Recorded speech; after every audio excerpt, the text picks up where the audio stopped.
Commercialisation. ठीक, इसमें क्या था कि जो प्रोडक्शन ऑफ क्रॉप था सेल पर्पस के लिए था rather than the self consumption. ठीक, अब कौन कौन से फैक्टर रिस्पॉन्सिबल थे कमर्शियलाइजेशन के लिए?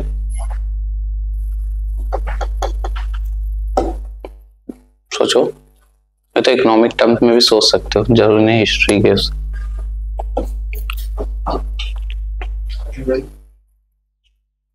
लेकिन रेवेन्यू तो हमारे लिए जनरेट नहीं हो रहा ना।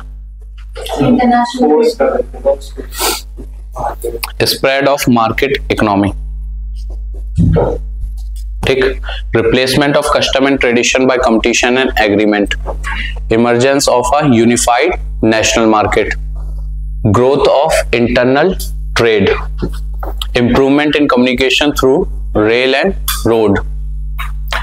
देखो, रेल एंड रोड होने से क्या हो गया था कि इंडिया के किसी भी पार्ट में से लोग, अब जैसे पहले था ये था कि बैरियर आता था, ट्रांसपोर्टेशन बैरियर था, अब वो भी बैरियर इनका डिस्पैरिटी जो थी वो गैप फिल हो गया। तब ये ज्यादा से ज्यादा क्या करने लगे? इंटरनल ट्रेड नहीं, इनका मेन पर्पस क्या था? सारा सामान यहां से लेके बाहर कर देना का। ठीक है, अब देखो कोई भी जैसे प्रोडक्ट हुआ, नीचे की साइड ही देख लो, तमिलनाडु इधर, अभी इन्हें दिल्ली विल्ली तक लाना है। ठीक, तो ये लाए और उसके बाद या किसी पोर्ट तक ले गए और वहां से उन्होंने निकाल दिया। ठीक, तो इंटरनल ट्रेड भी ऐसे करते थे। बेसिकली उनका क्या काम था? ये सारे चीज तुम्हें कमर्शियलाइजेशन से लेके कहां ले जाएंगे? ड्रेन ऑफ वेल्थ पे। एट द एंड जब इकोनॉमी के टर्म्स में देखोगे तो तुम सबसे बड़ी चीज तुम्हें पाओगे क्या हुआ था तुम्हारे साथ? Drain of wealth. ठीक, फीचर्स क्या कमर्शियलाइजेशन के?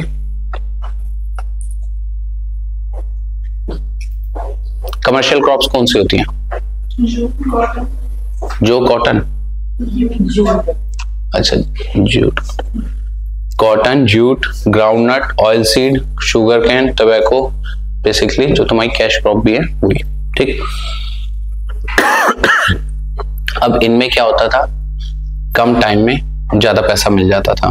ठीक, the cultivation of crop like condiments, spices, fruit and vegetable could cater to a wider market. The commercialization trend reached the highest level of development in the plantation sector. अब plantation sector के कौन कौन से थे? T, coffee, रबड़, Indigo, ये सब। ठीक, अब देखो मेन चीज तो ये आएगी ना क्वेश्चन के हिसाब से कि इंडिया पे उसका क्या इम्पैक्ट था? जो इंडियन पीजेंट थे, जो फार्मर्स थे, उन पे इसका कमर्शियलाइजेशन का क्या? आज के टाइम में तो ठीक है, चलो आज के टाइम में, उस टाइम के उसमें क्या क्या था? For the Indian peasant commercialisation सीमा फोर्स प्रोसेस।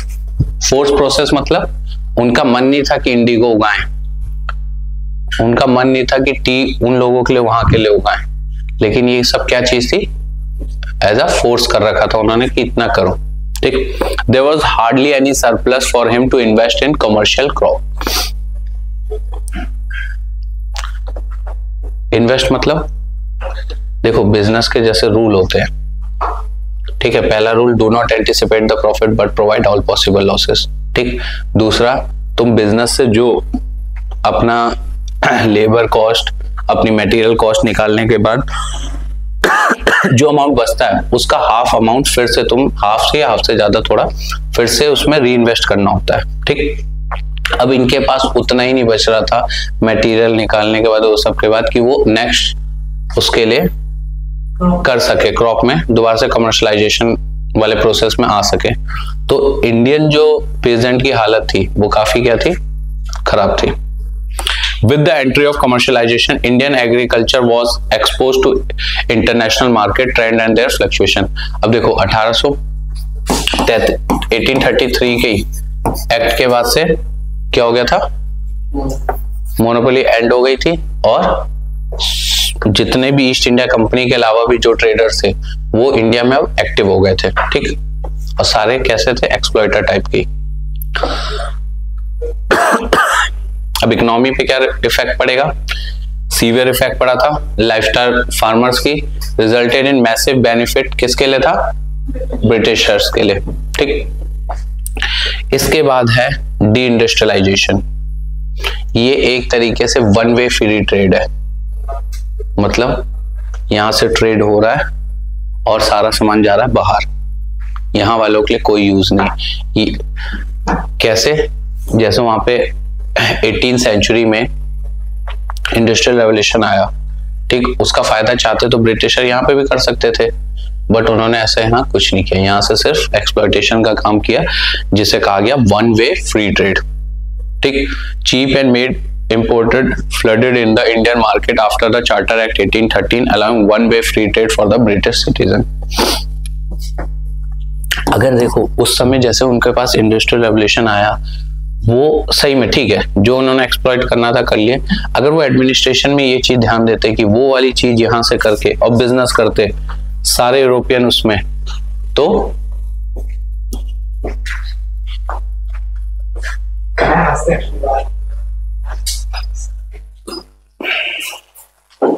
सब तुम्हें क्यों टारगेट कर देते हैं?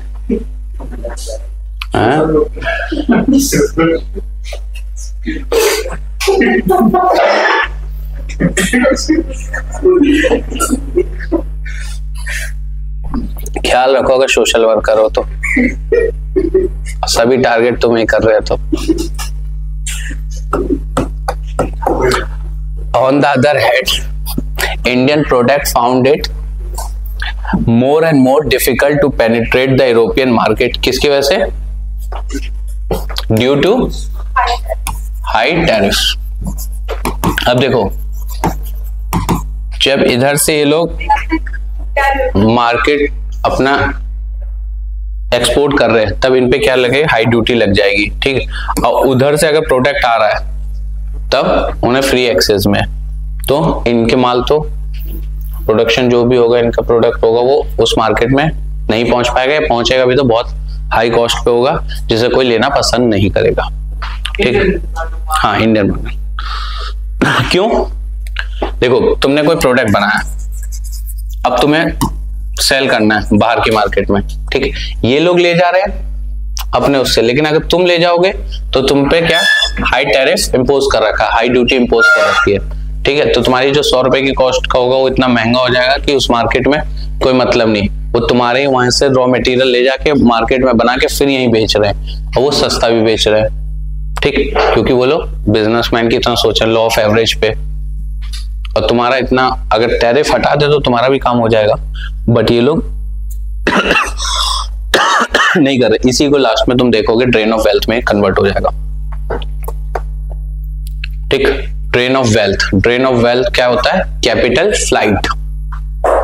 कैपिटल फ्लाइट मतलब this occur when British decided to move out India's money and stock to Britain when they use it for the betterment of their own country या on their country. Means कि जो भी पैसा, जो भी amount, जो भी वेल्थ इंडिया से बाहर यूरोप में शिफ्ट हुई, उसका एक ही पर्पस था कि यूरोप को प्रॉस्परस बनाना है। वो वेल्दी होगा किसके कॉस्ट पर, इंडिया के। मैं वही कह रहा हूं, 18th सेंचुरी में जैसे इनके पास इंडस्ट्रियल रेवोल्यूशन आई थी, ठीक है, ये लोग यहां से ट्रेड कर रहे थे, सब कुछ था। अगर ये थोड़ा सा सही से कर देते, मतलब वही टेक्नोलॉजी ये सब इंडिया में बना के, इंडिया में कंपनी सेटअप करके और प्रोडक्शन कराते, ये सब कराते, ठीक, और या तो टैरिफ हल्का कर देते, ले रहे ठीक है, थोड़ा कम कर देते, तब भी इंडिया की जो सिचुएशन थी वो काफी ठीक हो जाती। क्यों, आसपास के लोगों को रोजगार मिलने लगता है, एजुकेशन ऐसी होती, तो इंजीनियर और ये सब जो भी थे, टेक्नोलॉजी, इन सब में इन्वॉल्व हो जाते, तभी उसी टाइम हो जाते। तो आज हम डेवलपिंग जो है, हो सकता है डेवलप हो जाते। ठीक, मीनिंग क्या होता है ड्रेन ऑफ वेल्थ का, the constant flow of wealth from one country to another या India to England, for which India did not get an adequate economic, commercial or material return, has been described as the drain of wealth। ये किसने लिखी थी drain of wealth? एक book भी लिखी थी दादा भाई नारूजी ने। Factor that affect external drain, क्या थे एक्सटर्नल ड्रेन के, क्या क्या फैक्टर थे बाहर से, बताओ। एक्सटर्नल फैक्टर क्या थे?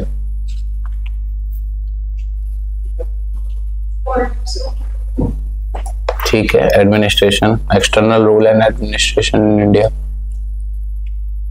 क्यों? अब देखो, वो यूरोपियन थे, मतलब ब्रिटेन के थे, तो वो क्या कर रहे थे, जितना भी पैसा हो रहा था, जितनी वेल्थ हुई थी, कहाँ क्रिएट करे जाते, बाहर में, ठीक है। और एडमिनिस्ट्रेशन उनके हाथ में था, तो एज ए एडमिनिस्ट्रेटर उन्हें क्या काम करना चाहिए था, जो अमाउंट रेवेन्यू जनरेट हो रहा है वो जो वहां के लोकल नेटिव प्लेस के लोग हैं, मतलब इंडियंस जो थे, उनके ही वेलफेयर के लिए लगाना था। गवर्नमेंट का काम क्या होता है? Social welfare. गवर्नमेंट क्या काम करती है, किस आर्टिकल में सोशल वेलफेयर? चलो डायरेक्टिव प्रिंसिपल के किस पार्ट, उसमें सोशल वेलफेयर किसमें?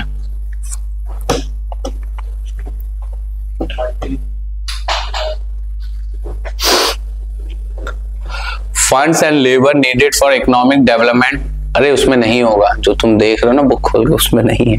क्या? इसमें सब हिस्ट्री और पार्टीशन होता है। Funds and labor needed for economic development were brought by immigrant, but India did not draw. India ने इमिग्रेंट को ड्रॉ नहीं किया, मतलब लाइन बताओ। Funds and labor needed for economic development were brought by immigrant, but India did not draw immigrant.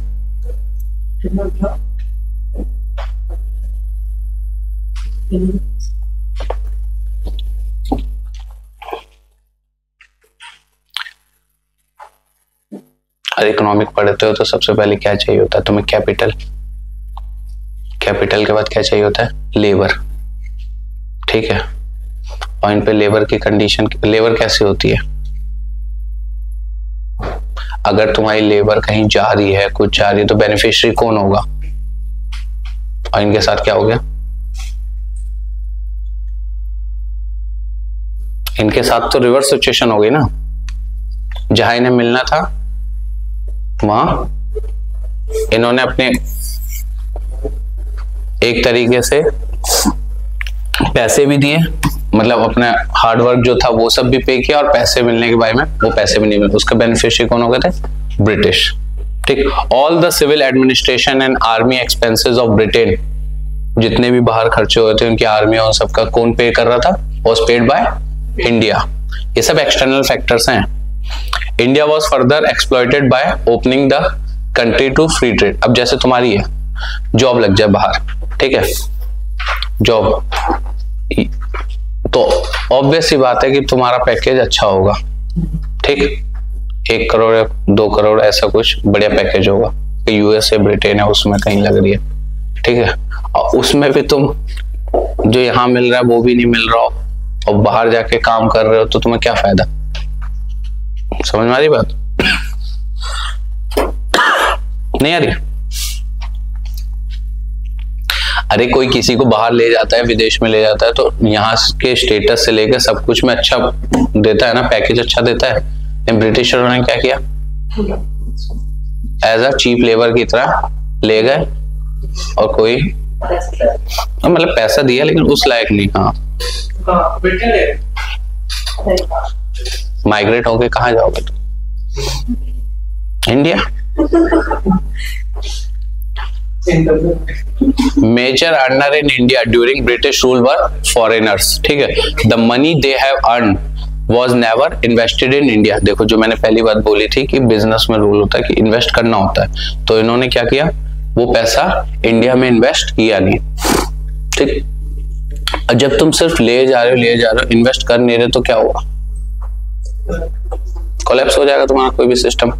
India was giving a huge amount to Britain through different service.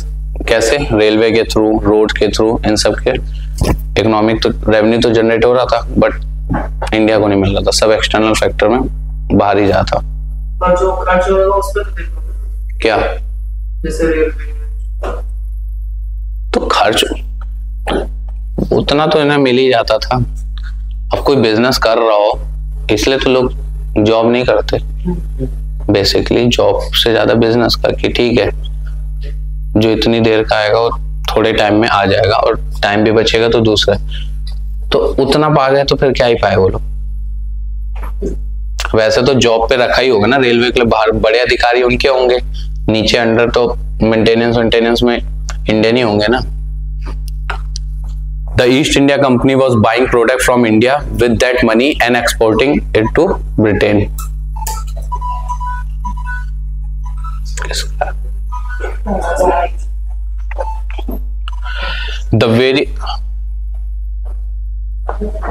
The various constituent of drain of wealth are as follows. क्या क्या है देखो, ये लिख लेना। वैसे main इसका critics क्या है ड्रेन ऑफ वेल्थ के, ये इंपॉर्टेंट है क्योंकि इस पे मेंस में भी क्वेश्चन आया, प्रीलिम्स में भी क्वेश्चंस हैं, ठीक, तो इस पे डबल टिक लगा लेना। दादा भाई नारूजी was an early pioneer in the study of, इन्होंने एक बुक लिखी थी, उस बुक का नाम था ड्रेन ऑफ वेल्थ, ठीक, ड्रेन ऑफ वेल्थ भी जो बुक थी poverty and un British rule in India, ये टिक लगा लेना, ये पूछा हुआ क्वेश्चन है। वो क्या पत्थर रखा है? ये कौन ले आया?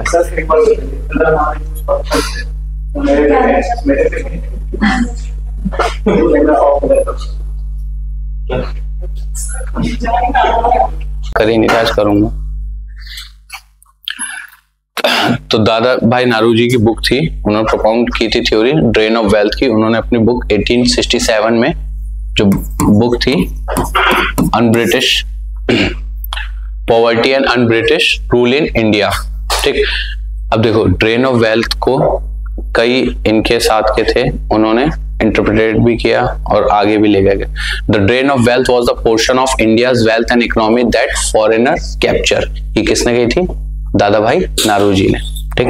इस पे क्वेश्चन आया हुआ है सर।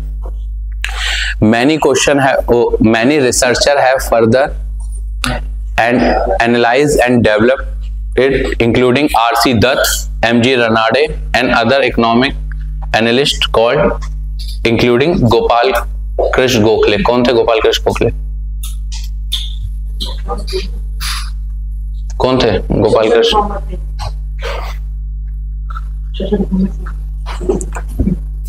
गोपाल कृष्ण गोखले गांधी के, सही कह रही हूँ,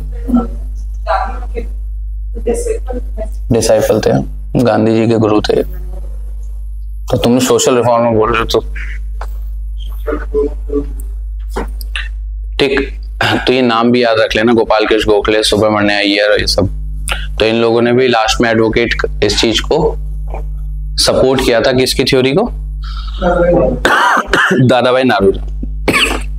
अब कॉन्सिक्वेंस क्या है देखो, आंसर ऐसे ही लिखना है, ड्रेन ऑफ वेल्थ से रिलेटेड में आएगा तो कुछ के नाम भी लिख देना जिन्होंने इस चीज को सपोर्ट भी किया था, अन ब्रिटिश रूल इंडिया का, उनकी बुक का भी नाम लिख देना। कॉन्सिक्वेंस क्या क्या हुए थे? अब देखो ब्रिटिशों में के खिलाफ लोगों में जागरूकता भी आने लगी थी। It drain India of its precious capital, this could have otherwise been invested in industrialisation और modernisation of India. The drain of Indian wealth was used for financing the industrial revolution in England and is also the reason why the industrial revolution did not take place in India। लेकिन ये तो और अच्छे से हो सकता था ना, जब यहीं से पैसा लाके वहां लगा रहे हैं, सब कुछ कर रहे हैं, तो यहाँ का पैसा एक, चलो मैं कह रहा हूं कि तुमने वहां कर लिया सेटअप, 70% वहां किया, 30% तो यहाँ करते हैं। ऐसे तो सही मायने में तो तुम यहाँ का पैसा ले रहे हो तो यहीं करो 100%, बट तुम इतने अच्छे हो नहीं और मुझे उम्मीद भी नहीं है तुमसे उतने अच्छे हो, तो कम से कम 30% तो करो। वहीं पे अगर ये लोग करने लगते, इसका तो मुझे भी कि इनका इंडस्ट्रियल रेवोल्यूशन आया, इन्होंने उसका इंडिया में कुछ यूज नहीं किया। और बेसिकली जो पेजेंट थे और ये सब थे, इनकी जो फाइनेंशियल कंडीशन थी वो और वर्स्ट होती चली गई। The economic criticism of British rule had helped in shattering the myth of benevolence of British administration in India. British अपने आप को बहुत बताते थे, नहीं इंडियन वाले तो बैकवर्ड हैं, हम लोग तो बहुत बेनिवोलेंट है। बेनिवोलेंट मतलब बहुत अच्छे काइंड हार्टेड लोग हैं, ठीक है। अब उनके एडमिनिस्ट्रेशन की ये पोल खुल गई थी, ठीक। तभी समझ में आ जाना चाहिए था 1870 में, जब 1/3 तुम्हारी पॉपुलेशन वाइप आउट हो गई थी 1770 में। ठीक, अच्छी बात है, पढ़ रहे। ठीक, चलो उस टाइम तो कंडीशन अलग थी, लेकिन इस टाइम तक तो सही हो जाना चाहिए था। It was instrumental in laying the foundation of the demand for Swaraj and ensuring freedom struggle. अब ये धीरे धीरे ये सब चीजें जाकर स्टार्ट हुई और 1858 के रिवोल्ट इन सब में दिखना चालू होगी। देखो ब्रिटिश के ऐसा नहीं था 1858 के रिवोल्ट में एकदम से गुस्सा आ गया किसी को। छोटा मोटा गुस्सा आता है तो कोई किसी को चला के कुछ मार दे, गुस्सा आ जाए या किसी को कुछ बोल दे, इतना ही होता है। जब आदमी अंदर से भरा होगा, सब कुछ होगा, वो 1858 वो वाली चीज थी कि बहुत टाइम से। अब इसमें क्वेश्चन है, administrative organisation under British rule 3 दे रखे हैं, सिविल, पुलिस एंड आर्मी। जो अपने लिए ज्यादा इंपॉर्टेंट है वो सिविल सर्विस वाला है, ठीक। बाकी दोनों पढ़ना। जब मैं कहता हूं इंपॉर्टेंट है तो इसका मतलब जब एग्जाम आए तब इस पे ज्यादा फोकस करना, और इन दोनों को अगर छोड़ भी दोगे तो चलेगा क्योंकि तुमने पहले पढ़ा होगा, लेकिन इसे अच्छे से पढ़ना। ऐसा नहीं पुलिस वाला आ जाए तो कह देना सर आपने कहा था कि ये पढ़ना नहीं, पढ़ना सब है जो है, बट जैसे होता है ना नोट्स में कि लास्ट टाइम में तो ये सब पढ़ के चले जाओ, उस हिसाब से। तो सिविल सर्विस वाला हम लोग पहले देखते हैं, ठीक है। हमने शायद डिस्कस कर चुके हैं सिविल सर्विस को ना।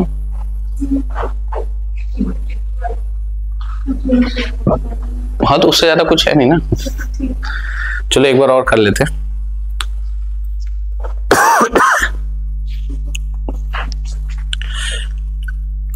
अब देखो यही होता है ना, जो हमारी बुक प्रिंट हुई मतलब आजादी के बाद, इंडिपेंडेंस के बाद, और जो अपने आप को सो कॉल्ड इंटेलेक्चुअल कहते थे और जिन्होंने एजुकेशन डिपार्टमेंट का जिम्मा लिया, वो सारे वामपंथी थे, कम्युनिस्ट थे। तो इसीलिए हमारा एजुकेशन सिस्टम भी थोड़ा सा अपनी जो रूट्स थी उन्हें छोड़ दी। जो अब रूट हम लोग फिर से उसे गेन करने की कोशिश में हैं, जो कि हमारी जो चीजें थी वो साइंटिफिक अप्रोच पे थी, शुरू से थी। तुम लोग अब बात कर रहे थे ना प्लेनेट ऑन सब की, वो तो पहले ही से बात करते थे हम लोग। अब तुमने कह दिया कि 9 ग्रह में से प्लूटो चला गया। प्लूटो को क्या दिक्कत है? प्लूटो क्या सोच रहा होगा, भाई इतनी दूर बैठा हुआ है, कुछ लोग मिलके मुझे कह रहे हैं कि तुम पार्ट नहीं हो। मैं तो तब भी घूम रहा था, अब भी घूम रहा हूं, ठीक। और रॉबर्ट क्लाइव और हेस्टिंग को ये जिम्मा दिया गया था कि करप्शन को खत्म किया जाए। अब मोस्ट करप्टेड आदमी था रॉबर्ट क्लाइव। पकड़ा गया ना, ब्रिटेन में उसके खिलाफ कहा गया था कि बहुत करप्टेड आदमी है, ये इंडिया से बहुत ज्यादा करप्शन किया है, ईस्ट इंडिया कंपनी को कंगाल करने में ऐसे लोगों का ही हाथ था, इन्होंने पर्सनल ट्रेड बहुत कराया। 3-3 जहाज, बड़े बड़े जहाज ऐसे छोटे नहीं, वो पायरेट्स ऑफ कैरिबियन वाली बड़े बड़े, वैसे जहाज लूट के पूरा लाया, सामान लाया। वहां पे उसके खिलाफ इंक्वायरी भी बैठी, तो जज बस पैसा लाया था ना, जज बस खरीद लिया। देखो करप्शन का एक रूल है, यूज मत करना। करप्शन का एक रूल होता है, बट यूज मत करना, ना कभी करप्शन की तरफ सोचना। अगर 100 रुपए पार हो तो 60 समझना, 40 रख लेना। जब पकड़े जाओगे ना, यही 40 तुम्हारे 60 को बचा लेगा।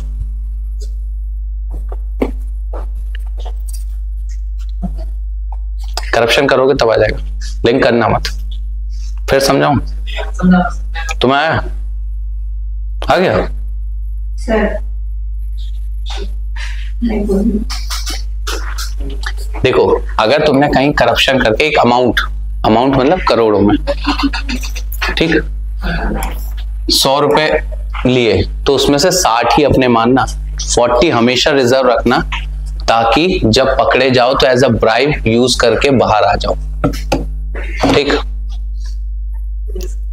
ये लेकिन रूल है, लेकिन करना नहीं है करप्शन। मैं एक तरीका नहीं बता रहा, मैं बस बता रहा हूं। मैं तुम्हें बस एक नॉलेज दे रहा हूं कि ऐसे में चीजें होती हैं कि जो लोग करप्शन करते हैं और बाहर आ जाते हैं, वो इसी फॉर्मूला का यूज करते हैं कि 60 यूज करते हैं, 40 रखते हैं बाहर आने के लिए। तो ऐसे रॉबर्ट क्लाइव ने भी किया था, अपने लिए एमपी की सीट भी खरीद ली थी, जो इंक्वायरी बैठी थी वो भी, और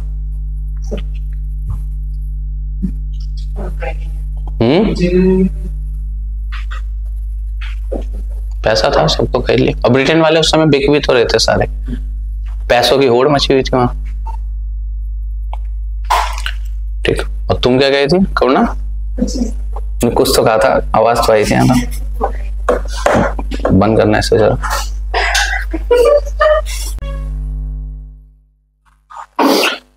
तो Cornwallis, who came to India as the Governor General of India in 1786, made attempt to purify the administration. He enforced rules during private trade and acceptance of present and bribes by official with extreme. ये तो मैंने पहले भी तुम्हें बताया हुआ था कि उसे रोकने के लिए इन लोगों ने ये सब चीजें काम करना चालू किए थे। और देखो, एक आदमी करप्ट होता है तो क्यों होता है? क्या चीज की जरूरत होती है उसे? पैसे की। ठीक है, तो उसने क्या की थी? सैलरी बढ़ा दी थी। अब किसी की सैलरी 60,000 हो, ठीक है, और वो थोड़ा सा ब्राइब लेके 40,000 रुपए तक की ब्राइब ले लेता हूं महीने में, ठीक है, तो उसकी 1 लाख सैलरी बन गई। अब देखो, उसकी सैलरी 1 लाख कर दो, तो क्या मैं क्यों रिस्क लूंगा भी तो थोड़ा रिस्क लूंगा, 8-10 हजार 5,000 वाला, ठीक। तो इससे भी करप्शन कम होगा। जैसे अभी 8th पे कमीशन आ गया, शायद हमारे भी एडमिनिस्ट्रेशन वालों को समझ में आ जाए। लेकिन जनता सबसे करप्ट मुझे कहाँ लगते हैं लोग? ये अथॉरिटी में। अगर तुम्हारा कोई फैक्ट्री निकली है, कुछ निकला है, अरे फैक्ट्री निकली थी, उसमें 5 जगह साइन तुरंत करा, 5 हो ने 5 रखो, यहाँ पे इतने रख दो। अरे किस चीज का कोई स्टैम्प नहीं रखने हैं। फोटो वेरिफिकेशन हो रही है, खड़े होकर वहां कराओ, सर यहाँ रख दो 800 रुपए, सीधा मांगते हो लोग, कोई उनका वो नहीं। कैमरे लगे हैं, सब कुछ लगा है।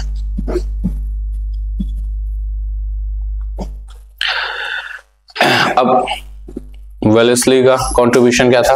1800 में pointed out that even through civil servant came to India at the immature age of 18 and were given no regular training before starting their job.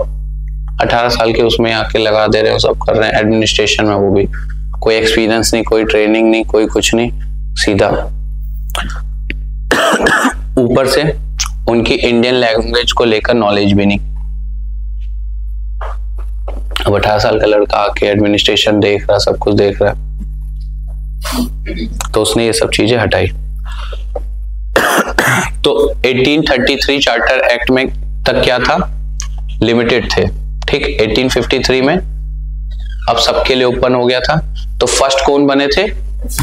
1863 में सत्यनारायण, उनकी 4th रैंक थी, आईसीएस में 4th रैंक थी। तो इलाहाबाद में फर्स्ट टाइम सेंटर पड़ा था कब? 1919 एक्ट के बाद। कब पड़ा था? 1922 में फर्स्ट सेंटर कौन पड़ा था? इलाहाबाद। और 1926 में कौन बने थे इसके? बारकर, जो चेयरमैन बने थे। इसके chairman Ross Barker, public service commission के, इंडिया में। First chairman of Ross Barker. ठीक, तो ये इंपॉर्टेंट था ऑल इंडिया सर्विसेज का। एक बार घर जाके नोट्स में भी देख लेना। ठीक,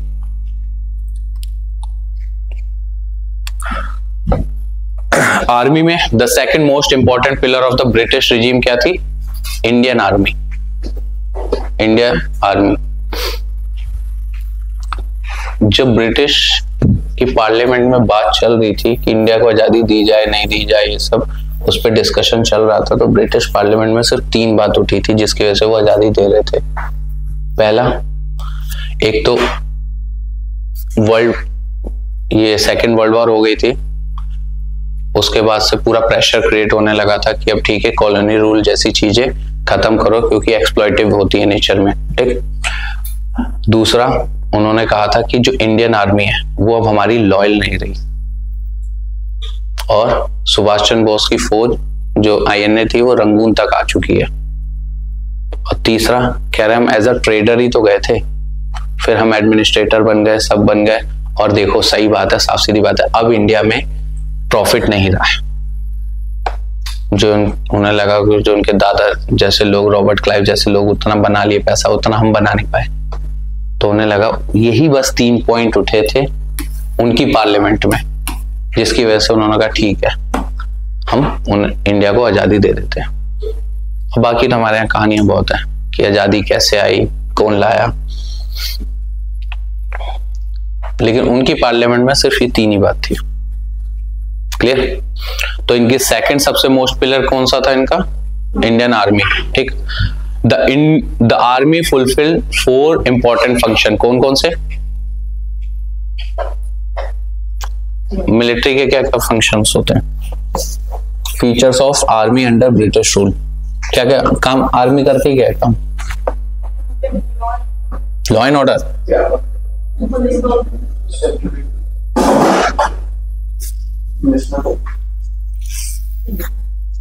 जहां पे भी इंडिया के लिए जीतना हो कौन करेंगे? Indian powers. ठीक, defending the British empire in India, किससे? From foreigner rivals. Safeguard British supremacy from the threat of internal revolt. देखो, जो नेपाल की एक नेपाल जैसे होती है ना, बटालियन होती है, तो नेपाल की एक बटालियन है, कौन सी? गोरखा बटालियन। वो इतनी लॉयल होती है, इतनी लॉयल कि वो इंडियन आर्मी के साथ थी। जब सब कुछ हो गया तो इंडियन आर्मी अब आजाद हो गया, तो उनसे कहा कि जाओ। कह नहीं हम तो यहीं के हैं, यहीं रहेंगे। और जो ब्रिटिश के साथ भी थे उनके कह रहे हाँ, वो कह रहे जाओ, नहीं कह रहे नहीं हम तो अब आपके साथ ही जाएंगे। वो आज भी उनकी 9 बटालियन की 4 या 5 रेजिमेंट अभी भी उसमें है, ब्रिटिश के उसमें। गोरखा बहुत तेज होते हैं, हाइट नहीं है उनकी, इतनी छोटे छोटे होते हैं, लेकिन ये है कि कोई टिकेगा नहीं उनके आगे।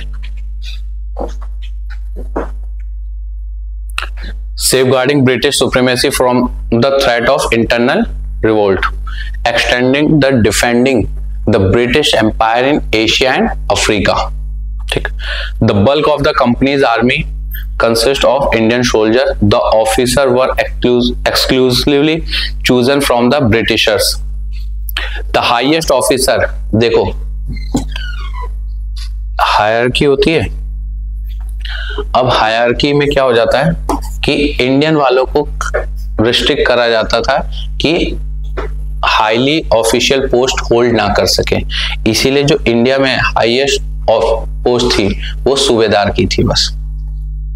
ठीक, उससे ऊपर नहीं। Only a certain number of British troop were maintain to keep the Indian soldier under control, जो रहते थे। और उसमें भी डिस्पैरिटी थी।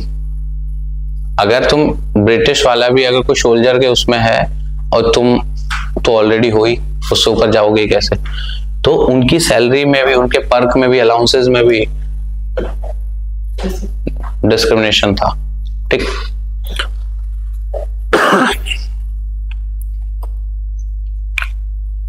लिख ही लो तुम लोग पॉइंट वाइज में।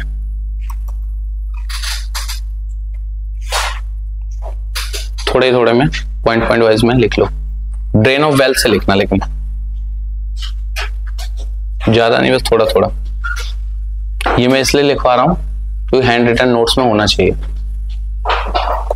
ठीक।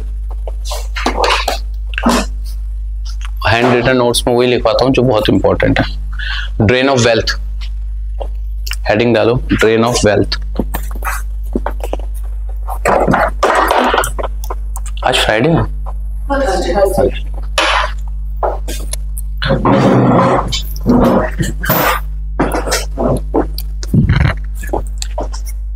क्या हो गया?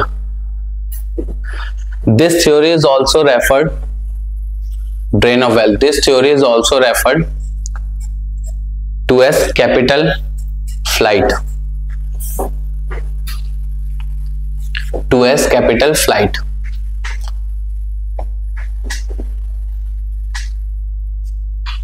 This occur when British decide to move out India's money and stock to Britain. This occur when Britain decides to move out India's money and stock to Britain.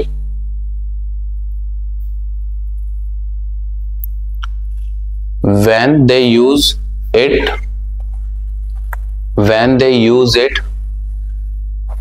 for the betterment of their country.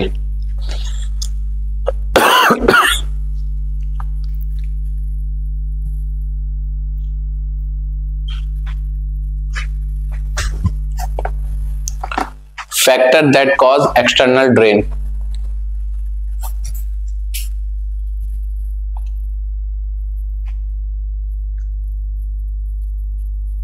External rule and administration in India.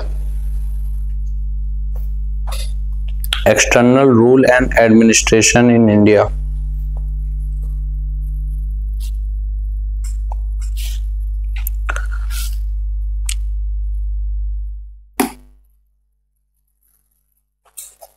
Immigrant labor.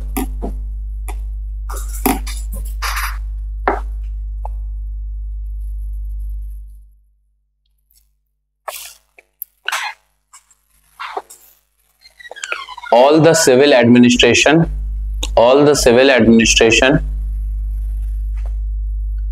and army expenses of Britain, all the civil administration and army expenses of Britain were paid by, कौन देता था? India, were paid by India. India was further exploited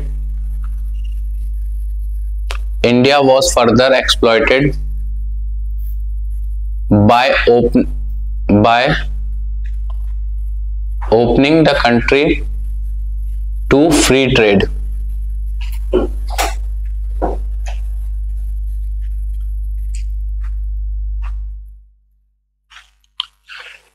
India was giving a huge amount to Britain through different services such as railways, road,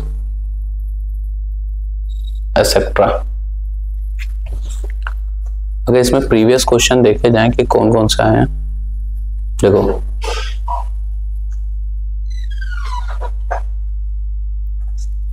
previous question में ये तुम कर चुके थे ना 1838 चार्टर वाला, मैंने इससे पूछा था, इसने गलत बताया था रौनक ने। सही तो बताया।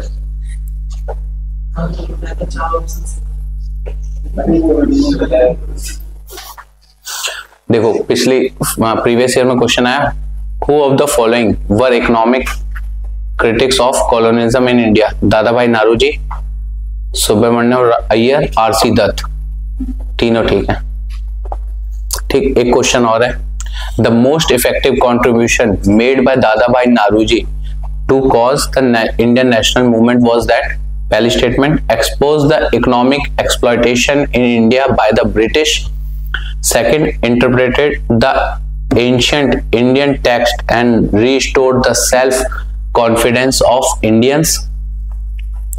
Stress the need for eradication of all the social evil. मतलब जितनी प्रॉब्लम थी ये सब इन्हें रिमूव करने का. Social evil before anything else.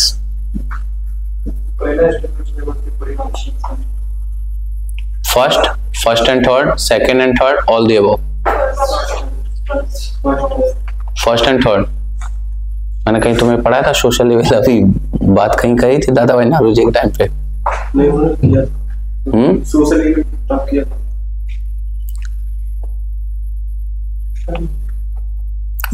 Social level before anything else. Anything अगर कोई यही पकड़ लेना यूपीएससी का कि एनीथिंग, तो ये तीनों स्टेटमेंट गलत हो जाएंगी. मतलब 2 and 3, 1 and 3, 1, 2 and 3. बट तुम ये मत करना, तुम अगर स्टैटिक पे भी चलोगे तो भी बस उन्होंने क्या बात करी थी, expose the economic exploitation. Social evils पे नहीं, एक्सप्लॉयटेशन पे बात की थी. ठीक, चलो इनके होम चार्जेस के बारे में बात करते हैं. Form an important part of the drain of wealth from India. Which of the following funds constituted home charges? कौन कौन से fund used to support the India office in London? Fund used to pay salaries and pension of British personnel engaged in India? Fund used for waging wars outside India by the British?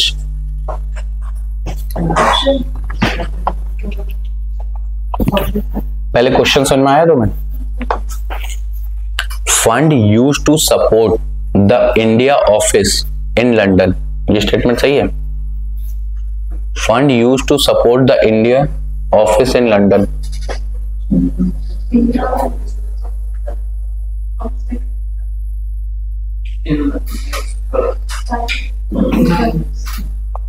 Drain of wealth के बारे में है. Fund used to support the India office in London. जो London में थे उनके तो सभी कर रहे थे ना, क्योंकि वो उन्हीं के थे. अब इंडिया ऑफिस भी बना रखा है वो इंडिया को एडमिनिस्ट्रेशन करने के लिए ना, तो बैठ कौन रहे हैं, अधिकारी उन्हीं के हैं.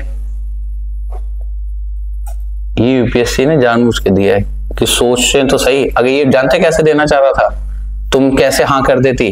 Fund use to support the office in London या एडमिनिस्ट्रेटिव ऑफिस इन लंदन, तुम लोग तुरंत टिक लगा देते. अगर लंदन के अंदर में उनके पैसों का यूज हो रहा है तो तुम लोग तुरंत टिक लगा देते. बट उसने क्या चालाकी दिखाई यूपीएससी ने, इंडिया ऑफिस. अब इंडिया वाले अपने देश में तो कर नहीं पा रहे एडमिनिस्ट्रेशन, तो वहां का कैसे करते. समझ रहे हो? देखो मैं एक एक चीज नहीं बता सकता ना कि ऐसे, थोड़ा इसे खोलना पड़ेगा. Second statement, fund use to pay salaries and pension of British personnel engaged in India. ये ठीक है. Fund used for waging wars outside India by the British. Fund used for waging wars outside India by the British.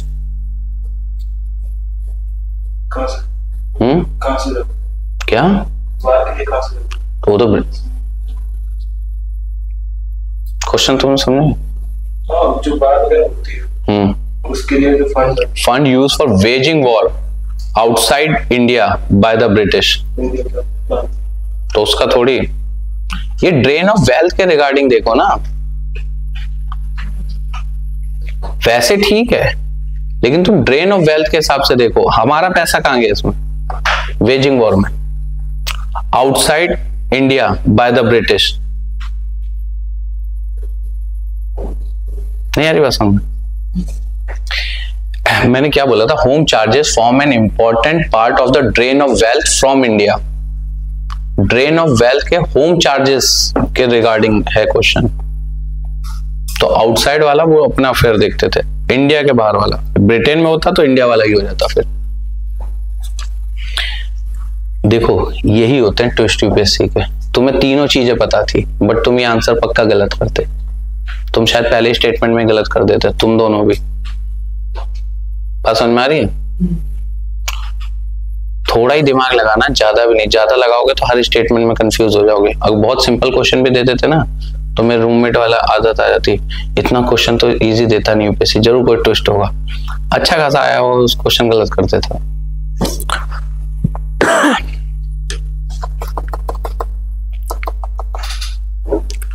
लिखो, कहां तक लिख लिया था? The East India Company was buying product. The East India Company was buying product from India with that money and exporting it to Britain.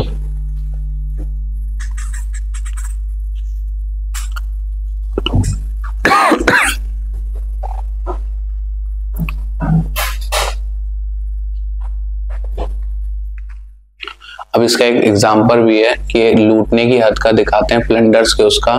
तो जीए Prinsep ने बताया था कि over 1 crore was sent away from India every year in between of 1813 to 1820 as private wealth. उस समय सोचो, हर साल 1-1 करोड़ रुपए उस टाइम में प्राइवेट वेल्थ क्रिएट करे थे। लिखो, critics of drain of wealth.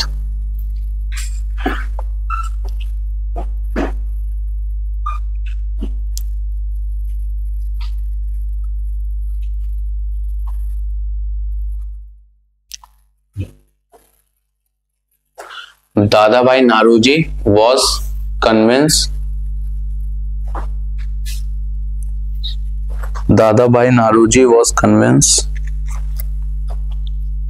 that the main reason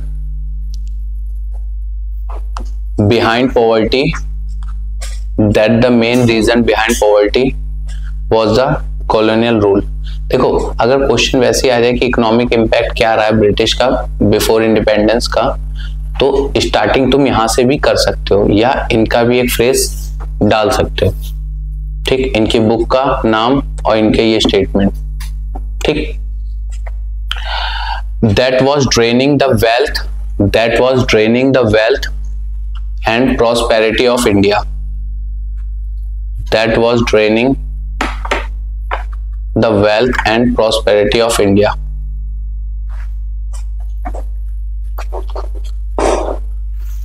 Dadabhai Naoroji propounded कौन सी थ्योरी दी थी? propounded the drain of wealth theory। कब दी थी? 1867।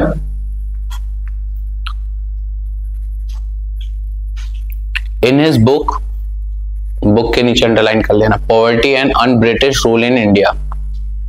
Poverty and un British rule in India. The drain of wealth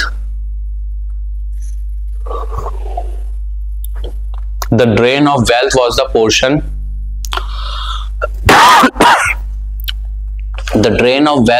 portion of India's wealth and economy that foreigners captured।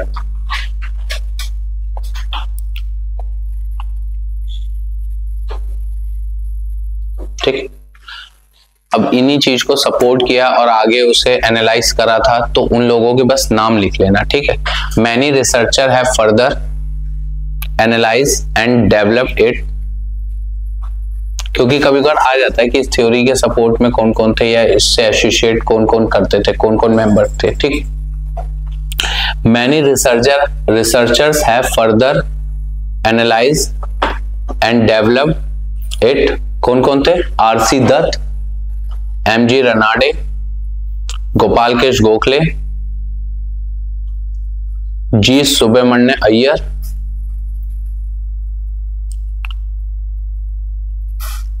Prithvi Chandra Rai,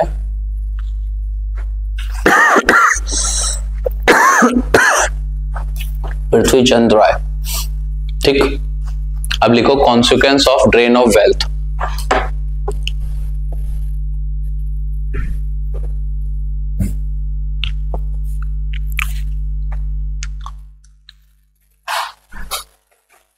It drained India of its precious capital. It drained India of its precious capital. This could have otherwise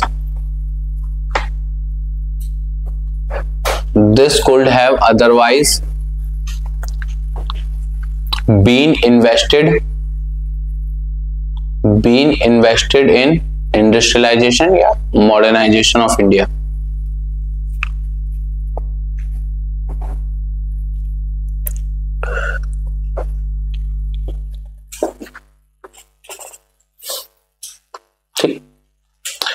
The drain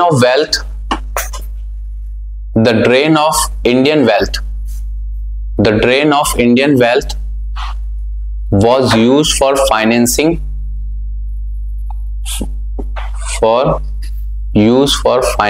the Industrial Revolution in England and is also the reason why the Industrial Revolution did not take place in India. अगर यही question आ जाए तो कैसे लिखोगे?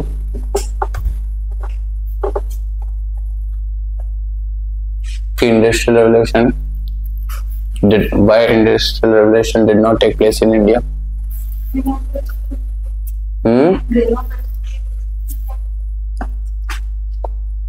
Main reason तो यही है ना. क्वेश्चन लिख लोगे इस पे आएगा तो. लेट मत हो जाना, यूपीएससी ट्राई कर लो उससे पहले.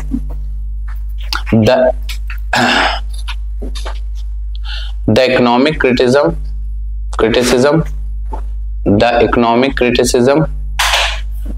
of British rule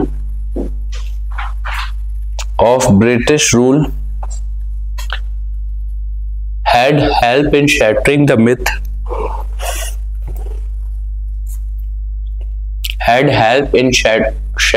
myth of benevolence of British administration in India. Benevolence, BENEVOLENCE,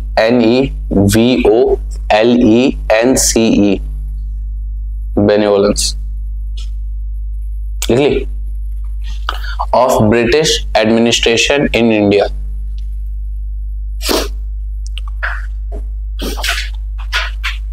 तो ये ड्रेन ऑफ वेल्थ था, ये इंपॉर्टेंट भी है, ठीक, क्योंकि प्रीलिम्स में भी और मेंस में भी इससे दोनों क्वेश्चन आए. मेंस में भी देखो एक क्वेश्चन होगा. The British railway construction policy in India benefited the British economy in the 19th century. लिख लोगे?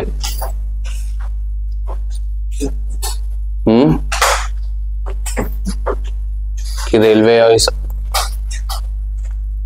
मुझे पता है कि railway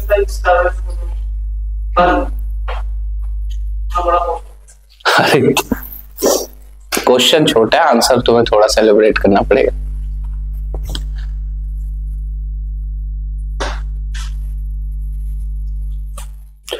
What a critic on the impact of the drain of wealth of Dadabhai Naoroji in the growth of economic nationalism. सीधा question है 20 marks का. कुछ भी नहीं तो अगर ऐसे भी लिख दोगे तो कम से कम 10-12 नंबर मिल जाएंगे.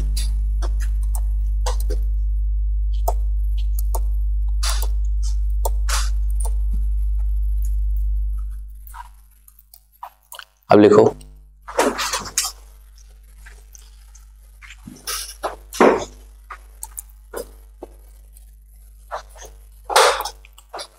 The civil services. क्या कहते थे सिविल सर्विस को? पोस्ट इंडिपेंडेंस क्या कहते थे आईसीएस को? कल ही बताया था, स्पेलिंग भी पूछा था. ऐसे बताओगे?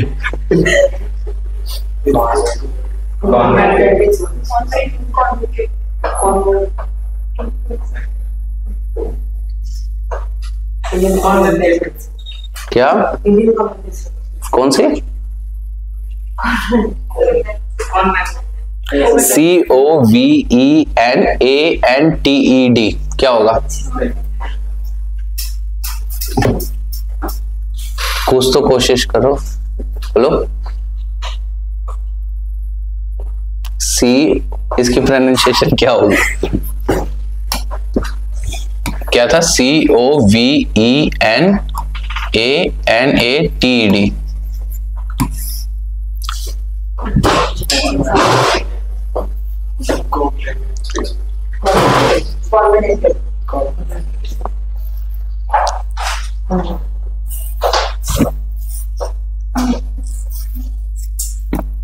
देखो कभी भी ना जब ऐसा आ जाए तो ये जब चीज ऐसे कॉमन आ जाए, जब ये बीच में ब्रेक हो रहा हो तो उसमें हमेशा आदमी रुक जाता है।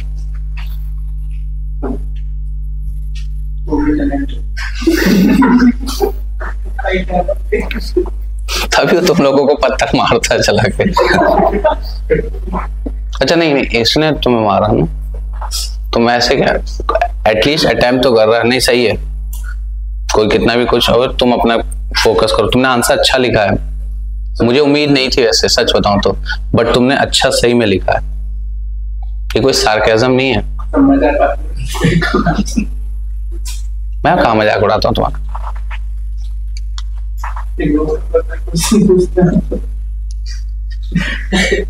ऐसा कब हुआ कि क्वेश्चन पूछा मैंने इग्नोर कर दिया?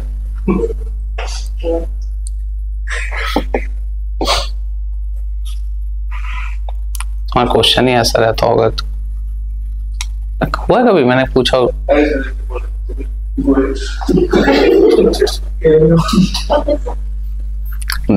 लिखो heading, the civil service.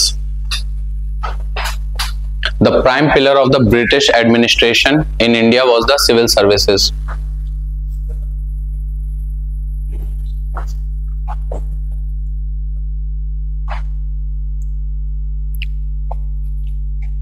The prime pillar of the British administration in India was the civil services. Warren Hastings is credited for laying the foundation of the civil service in India. Warren Hastings is credited for laying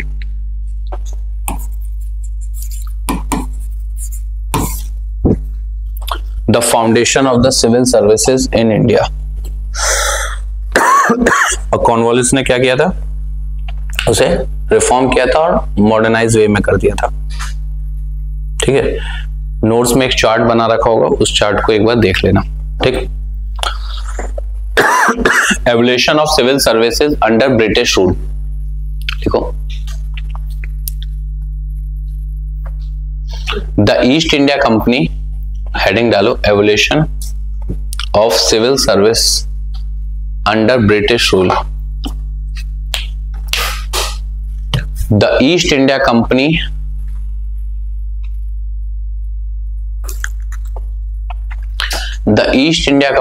had from the beginning carried honest trade in the east through servant who were paid low wages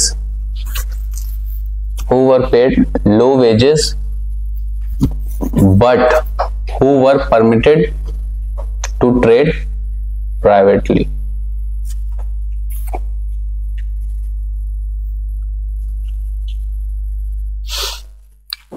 Later the company became a territorial power. Later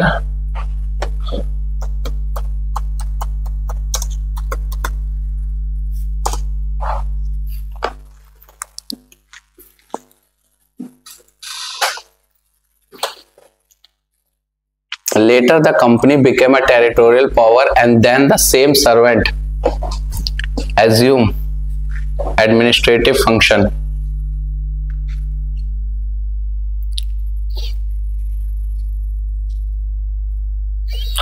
Robert Clive and Hastings made attempt,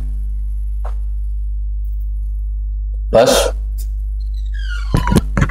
Robert Clive and Hastings made attempt to put an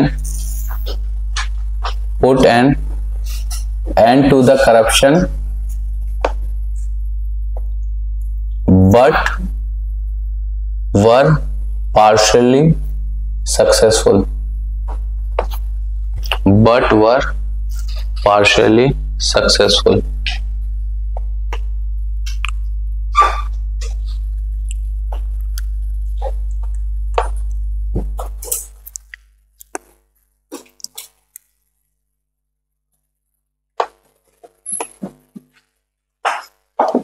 लिखो contribution of Cornwallis. क्या हुआ?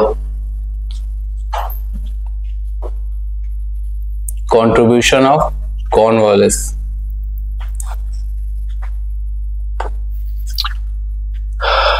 Cornwallis who came to India as the Governor General। कब आया था Cornwallis? 1786। Governor General to India in 1786 made attempt to purify the administration.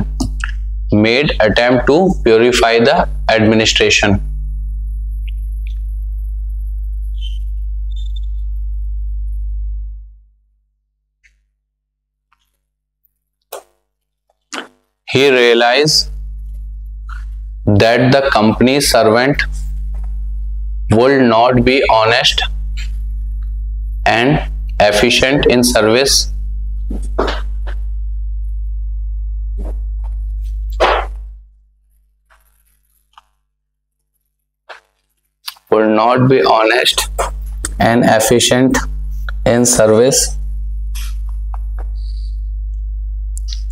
until they are not provided with adequate salaries.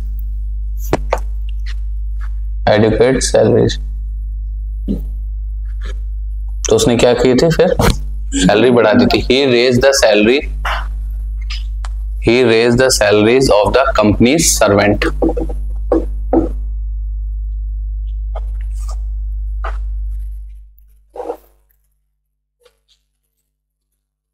और promotion कैसे होते थे? जो आज भी होते हैं, सीनियरिटी बेस पे। जो सीनियर होगा उसका सीनियरिटी बेस पे ही प्रमोशंस का रखा था। अब वेलेस्ली ने क्या किया था?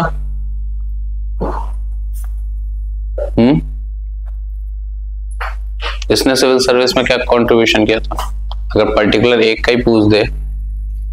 इसने वो बनाया था ना, मतलब कि वो बना सकते हैं वो बना सकते हैं।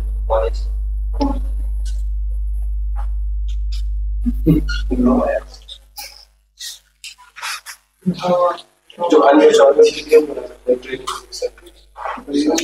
तुम्हें क्या लग रहा? फोर्ट विलियम 2 कमरों का कम था?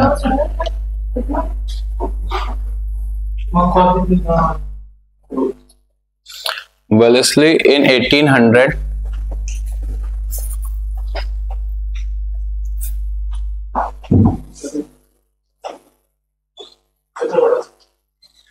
क्या?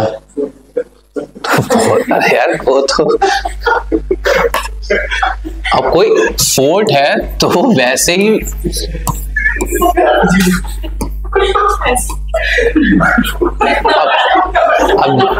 अब देखो, जैसे चैम्बर है, कोई चैम्बर्स हैं तो उनमें भी तो बिल्डिंग्स हैं। अब तुम अपने राष्ट्रपति भवन उसमें ही देख लो कितने रूम्स है, तो उसमें डिवाइड कर रखा होगा।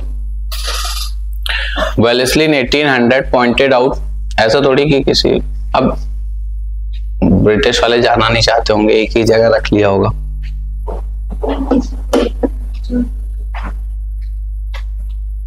सुप्रीम कोर्ट कब बना था?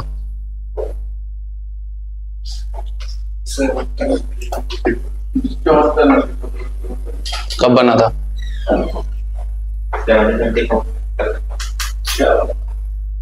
कब बना था? कब बना था?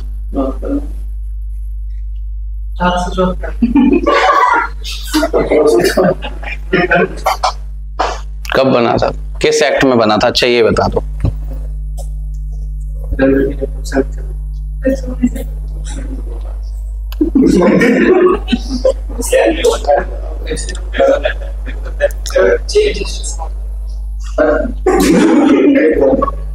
Wellesley in 1800 pointed out that even through civil servant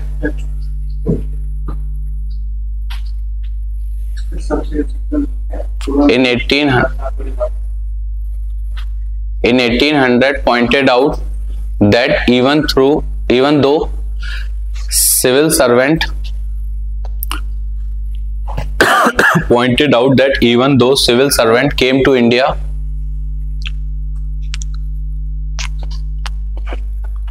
at the immature age of 18 and were given no regular training.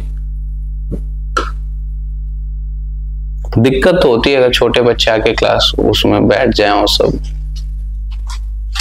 Administration में, तो वेलेस्ली को दिक्कत तो होती होगी, समझ सकता हूं मैं उसके.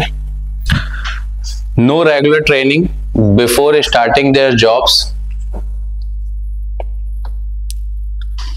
They generally lack knowledge of Indian languages.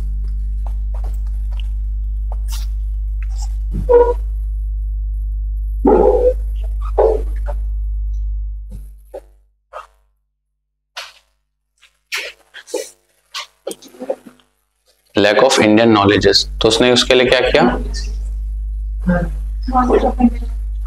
They generally lack knowledge of Indian languages. तो उसने क्या किया? Establish the College of Fort Williams at Calcutta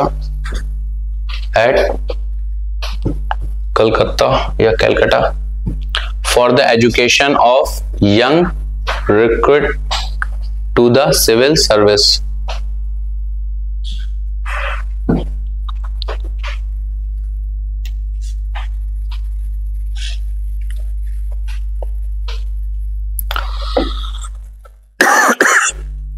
इसमें लिख लेना ऐसी पॉइंट में. चार्टर एक्ट 1853 में Indian were allowed to give exam, but बाहर नहीं जा सकते थे, मतलब बाहर ही जाके दे सकते थे, इंडिया में नहीं. इंडिया में पहला सेंटर कब पड़ा? 1922 में इलाहाबाद में. Charter act of 1853, Indians were allowed to give exam but had to travel London for appearance.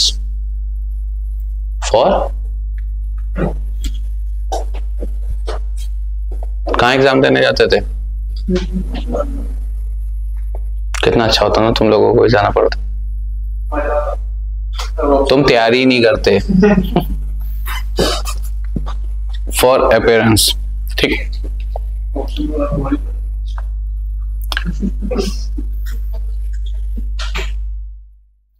1922 में first centre in India was establish at Allahabad. और किस एक्ट में ये हुआ था, एक्सेप्ट किया गया था इसे? 1919 चैम्सफोर्ड रिफॉर्म में, एक्ट में, कि अब से क्या होगा? Demand accepted to conduct exam in India.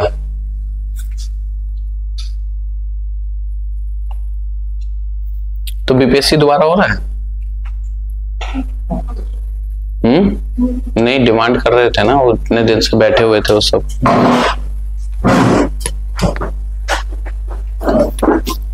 नहीं हो रहा. नीतीश सरकार. The public service commission of India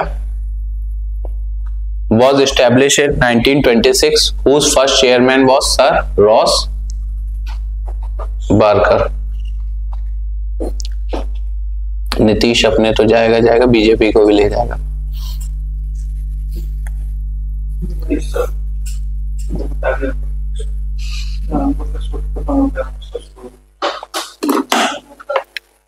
support नहीं करते.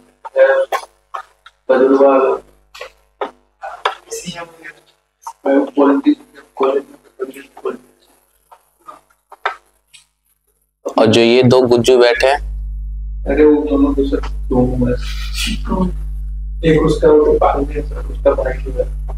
किसकी बात कर रहे हो? अरे गुज्जू मतलब दो गुजराती।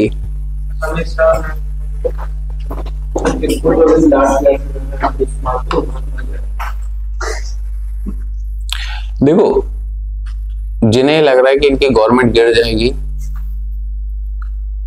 एक बार कोई पॉसिबिलिटी है कि गिर जाएगी, लेकिन किसी की बन जाएगी ये भी नहीं हो सकता। अगर इनकी नहीं बन रही तो किसी की भी नहीं बनेगी, ये भी याद रखना। हंग असेंबली हो जाएगी, फ्रेश इलेक्शन होगा, मोदी जी हो सकता है जब सरकार गिर जाए तो कह दे 2027 आ रहा है, लग रहा मुख्यमंत्री रह लिया, प्रधानमंत्री भी रह लिया, राष्ट्रपति बन जाता हूं।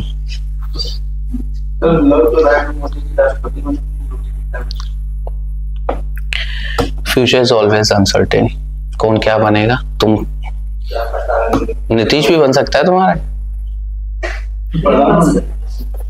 सपने तो देखे थे। वो डील करता है ऐसा नहीं हम तो कर भी नहीं